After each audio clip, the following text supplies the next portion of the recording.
byose ndabona ibitenge amafunguro. Aha ndabona hari reba amafaranga nsigaje pe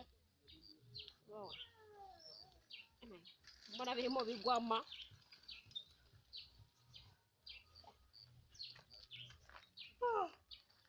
that is so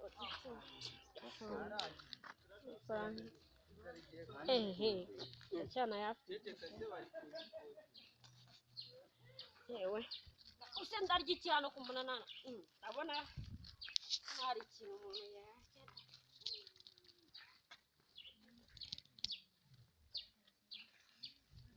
Nyiriwe mama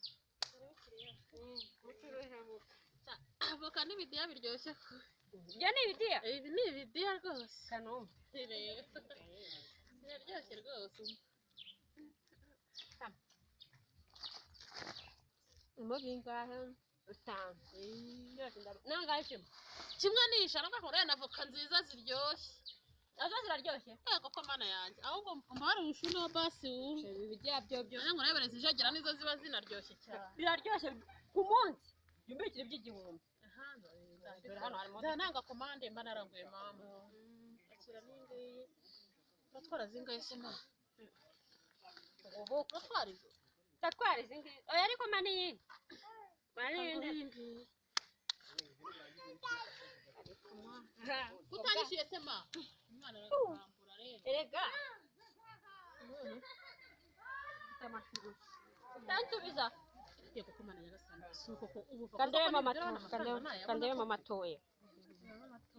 nuko nzakubika ibidiya by'igihumbi asigura abo yasisemo sibyo okay nta kibazo sinzakubura mba nicaha buri gihe niko kazi vuba sawa binyere urakoze cyane ma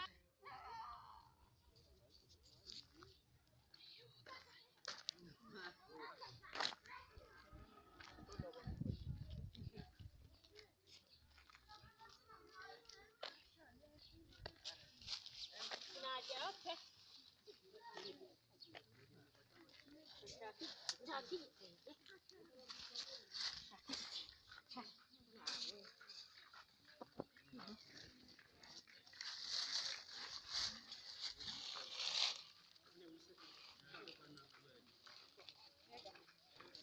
iki ni ikidiya mwiza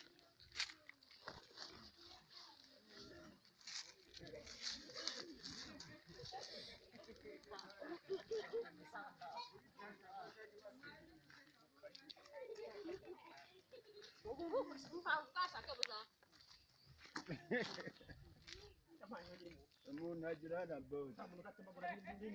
nanjye ndabona yigisha abantu kurya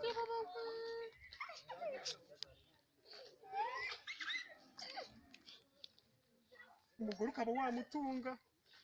ese sheri yampaye ntego umuntu uyu mugore ntabwo wazamutunga abagabo bose twatarama karese